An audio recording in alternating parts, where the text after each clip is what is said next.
آپ اگر خوبصورت سیکرٹری کو رکھیں گے اور آپ ان کو ڈکٹیٹ کریں گے, آپ کے دماغ میں کچھ نہیں ہوگا تو آپ کو ڈاکٹر کی ضرورت ہے, آپ کو کچھ بیماری ہے. ڈاکٹر ذاکر نائک اگر 20 منٹ تک کسی بھی خاتون کو میک اپ میں دیکھتے ہیں ٹیلی ویژن کے اوپر, انہیں دیکھ کر اس کا مطلب ہے ڈاکٹر ذاکر نائک کے ذہن میں گندے خیالات پیدا ہوتے ہیں, ان کے ذہن میں ہلچل ہوتی ہے. لوگ مجھے کچھ بھی بولے, بزدل بولے, کچھ بھی بولے, کار بولے, میں تو میرے اللہ اور اللہ کے رسول. یہ انہوں نے پوچھا کہ آپ نے لڑکی کو انٹرویو دیا, اس میں بہت سے لوگوں نے نیگیٹو, ابھی سما ٹی وی پہ میرا انٹرویو چلا ہے نا, سما ٹی وی پہ میرا انٹرویو چلا ہے, خاتون ہیں کرن ناز, انہوں نے میرا انٹرویو لیا ہے اور پھر لوگوں نے کہا دیکھو بال کھلے ہوئے ہیں, مفتی صاحب کیسے خاتون کے سامنے.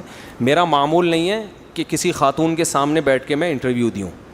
بہت سے ٹی وی چینلز نے مجھے بہت دفعہ بلایا ہے کہ آپ آئیں بیٹھیں, میں نے کہا میں کسی آدمی کو بٹھاؤ یا کوئی بوڑھی خاتون ہو, ایجڈ خاتون, اللہ یہ کہ کوئی ایسا حساس ٹاپک ہے کہ آپ نے ایسا پیغام دینا ہے کہ جس میں آپ کہو اگر یہ پیغام ابھی نہیں پہنچا تو ٹائم نکل جائے گا, کوئی مجبوری ہو تو ایک الگ بات ہے.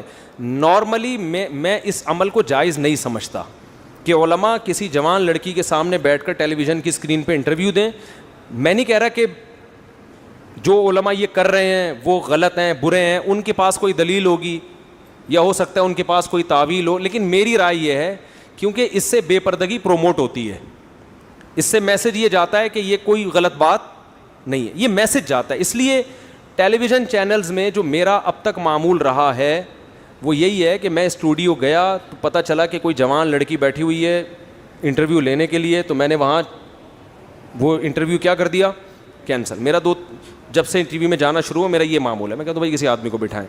بعض دفعہ انٹرویو لیا گیا, میں گیا ہوں وہاں کوئی خاتون اینکر بیٹھی ہوئی ہیں اور ینگ ہے, تو میں نے کہا میں نہیں, ان کا پورا ہم نے وہ چینج کر دیا پروگرام. میں نے کہا میرے لیے الگ بیٹھنے کا انتظام کریں, سب ادھر بیٹھے ہوئے ہیں, مجھے وہیں پر الگ دور کرسی پہ بٹھایا گیا اور ٹیلی فونک رابطہ کیا گیا مجھ سے, حالانکہ میں وہیں بیٹھا ہوا ہوں. سمجھ میں نہیں آ رہی بات, میں دور بیٹھا ہوا ہوں, میرے لیے الگ بیٹھنے کا انتظام کیا گیا اور مجھے ٹیلی فون پہ لیا گیا ہے. تو میں اتنا اہتمام اس میں کرتا ہوں. تو یہاں بھی ایسا ہی تھا کہ مجھے انہوں نے کہا کہ وہ براہ راست, میں نے کہا میں نہیں دوں گا. تو پھر فون پہ یہ انٹرویو میں نے دیا. فون پہ کون دوپٹہ لے کے بیٹھا ہوا ہے, یہ میرا ہیڈ ایک نہیں ہے, یہ اس اگلے کا ہیڈ ایک ہے. فون پہ تو صبح شام خواتین کی کال آتی ہے, میں تھوڑی آپ دوپٹہ پہن کے بات کر رہی ہیں, دوپٹے کے بغیر بات کر رہی ہیں, کیونکہ نیچے لوگوں نے بہت برا بلا کہا ہوا ہے, اس کو دیکھو مفتی کو, یہ کیسی بات, عورت سے کیسا فری ہو رہا ہے, عورت سے کیسی بات, دوپٹے کا کہہ کے دو اس کو. بھائی مفتی صاحب کو چاہیے تھا یہ تو بولتے کہ دوپٹہ لو, مفتی صاحب تو بھائی ساری دنیا کی عورتوں کو کہہ رہے ہیں دوپٹہ کیا, برقع لو, ٹھیک ہے نا. تو اس میں کرن ناز ہو یا کوئی بھی ہو, سب آ رہے ہیں اس میں, تو ہم تو ساری دنیا کی عورتوں کو کہہ رہے ہیں. اب کوئی خاتون مجھ سے کال پہ بات کر رہی ہے, میں کہ دوپٹہ ہے کہ نہیں ہے, برقع لیا ہوا کہ نہیں لیا ہوا, تو یہ پھر زیادہ ہو جاتا ہے. تو میں نے ٹی وی والوں سے یہ کہا تھا کہ میں خاتون اینکر کے سامنے بیٹھ کے انٹرویو نہیں دوں گا. تو میرے سامنے کیمرہ مین تھا, کالے کلر کا تھا, کلر بھی یاد ہے, بڑی بڑی مونچھیں تھی اس کی, مجھے بد نظری کا اس میں کوئی عنصر نہیں تھا, سمجھ رہے ہو, نہ کوئی گناہ کی محفل تھی. اب وہ ان کا ہیڈ ایک ہے سما ٹی وی والوں کا, وہ اینکر کو دوپٹہ پہنا ہے نہ پہنا ہے, ہم تو مشورہ یہ دیں گے بھائی دوپٹہ کیا, ہم تو کہنے برقع پہنا کے بٹھاؤ, بلکہ بٹھاؤ نہیں, آدمی کو بٹھاؤ یا کسی بوڑھی اینکر کو بٹھاؤ. لیکن یہ تو ان کا ہیڈ ایک ہے نا, یہ ہمارا ہیڈ ایک نہیں ہے. تو نیچے اتنے لوگوں نے نیگیٹو کمنٹس کیے, یہ دیکھو مفتی صاحب, یوں دیکھو مفتی صاحب. باقی یہ کہ وہ لوگ کہہ رہے ہیں کہ مفتی صاحب نے اس کو دوپٹے کی ترغیب کیوں نہیں دی. بھائی ہو سکتا ہے ہم نے دی ہو, یا ہو سکتا ہے ابھی نہ دی ہو, مصلحتاً بعد میں ہم دے دیں. فون کر کے میں کسی بھی وقت کہہ سکتا ہوں کہ محترمہ دوپٹہ لیا کریں, وہ کہیں گے بہت شکریہ, آپ کے بیانات ہم نے سنے ہوئے, دوپٹے کے بارے میں بھی اور برقعے کے بارے میں بھی. دوسری بات یہ کہ یہ جو میں انٹرویو بعض دفعہ دیتا ہوں یہ بہت حساس ٹاپک ہوتے ہیں. چینل ٹی وی ہمارا نہیں ہے, سمجھ رہے ہو, میڈیا جس کے پاس ہوتا ہے تو آپ اس کی پالیسیوں کے مطابق چلتے ہو. یہ بڑی بات ہے, سما ٹی وی نے مجھے 4 شادیوں پہ بولنے کی اجازت دے دی, اور میرا یہ میسج بہت سارے لاکھوں لبرلز تک پہنچ گیا.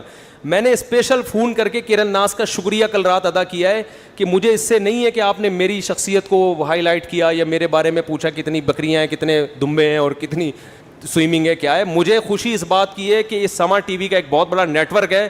میں جو 4 شادیاں 15 سال سے چیخ چلا رہا ہوں وہ میسج آپ کے ذریعے لاکھوں لوگوں تک الحمدللہ بولو, یہ بڑا خاندانی کام ہوا ہے. اس خاندانی کام کے میسج کو دیکھو, اس کے پیچھے دوپٹے اور برقع یہ جزوی چیز ہے, سمجھ رہے ہو کہ نہیں سمجھ رہے, یہ ایک جزوی چیز ہے, کسی کی ذاتی عمل ہے. تو دوپٹہ تھا یا نہیں تھا, یا برقع تھا یا نہیں تھا. تو آپ ان کو ضرور کہیں کرن ناز صاحبہ کو کہ مفتی صاحب کا انٹرویو لے چلے, ٹیلی فون پہ بھی تھا تو آپ ایک چادر لے لیں زیادہ اچھا تھا. تو یہ ان کو کہیں, اور وہ بھی شائستہ لہجے میں کہیں, گالیاں دینے کی کوشش نہ کریں. گالیاں دینے سے تو جو دوپٹے والے ہیں وہ بھی اٹھا کے پھینک دیں گے. ہمارے امام صاحب نا مسجد میں ہر مہینے بیان کرتے تھے قادیانی کافر ہیں.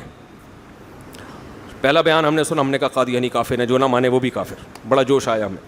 اگلے دفعہ ہم گئے تو امام صاحب کا پھر بیان تھا قادیانی کیا ہیں, کافر ہیں. ایک دفعہ ہو گیا, 2 دفعہ ہو گیا, 3 دفعہ ہو گیا. مجھے یاد ایک دن مجمع سے بندہ اٹھا بولا قادیانی کافر نہیں ہے. ہم نے کہا اس کو کیا ہو گیا؟ اس نے کہا نہیں ہے.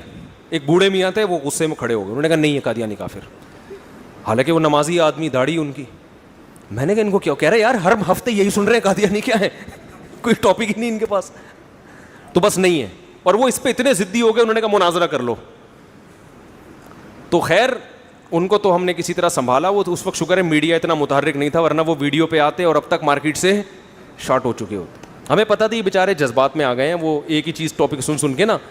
تو جب آپ سختی سے کہیں گے دوپٹہ تو لو, تمہیں شرم نہیں آتی تمہیں, تو وہ جو دوپٹے والی ہیں نا وہ بھی دوپٹے اتار کے بولے ہے ہی نہیں دوپٹہ اسلام میں ہے ہی نہیں. تو یہ ضد پہ آ جاتا ہے انسان. اپنی دیکھو اپنے ماتحتوں پہ آپ سختی بھی کر سکتے ہو, اور جو آپ کے ماتحت نہیں ہیں ان کو ریکویسٹ ہی کر سکتے ہو کہ بہن آپ دوپٹہ لے لیتی تو بہت خوشی ہوتی. خاص طور میں مفتی صاحب ہیں, ایک مولانا صاحب ہیں, مذہب کی طرف نسبت ہے, تو اس طرح سے تو ٹھیک ہے. جو اسٹائل لوگوں کا فیس بک پہ, وہ اسٹائل کسی بھی طریقے سے صحت کے لیے مناسب نہیں ہے. تو ہمیں موقع مل گیا اپنی یہ بات پہنچانے کا, ایک میسج, کیونکہ میں تو اس میں بہت حساس ہوں. میں اس کو ایک نارمل وہ تھوڑی سمجھتا ہوں کہ بس 2 بھی کر لو 3 بھی کر لو, بھائی یہ معاشرے کو تباہی سے بچانے کا ایک بہت بڑا ذریعہ ہے. تو یہ میسج میرا پہنچ گیا سمر ٹی وی کے ذریعے. دوبارہ سمر ٹی وی والوں کا شکریہ. یہ دمے ومے جم وم یہ ہے ڈرامے بازی, یہ اس کا اصل اس سے کوئی, یہ تو ہر آدمی کر رہا ہوتا ہے. اور ہم کون سا کوئی بہت بڑے وہ بلڈر ہیں. وہ تو شکر ہے میں نے ویٹ دکھایا نہیں جتنا میں اٹھا رہا ہوں. صحیح ہے نا. جو کہیں گے باتیں بڑی بڑی, ویٹ دیکھو. تو وہ تو لگایا کچھ اور ہوتا ہے, اٹھاتا کچھ اور ہے. جب ٹی وی میں آتا ہے نا آدمی اتنا زیادہ ویٹ لگاتا ہے, بس وہ ایک ہی دفعہ اٹھاتا ہے. اس کے بعد کیمرہ بند ہوا, دوبارہ 4 پلیٹیں نکالی, ایک پہ آ گئے, دوبارہ اپنی اوقات پہ. چلو بھائی 4 شادیوں کے لیے جتنے پلیٹ اٹھانا ضروری ہے بس اتنے اٹھاؤ.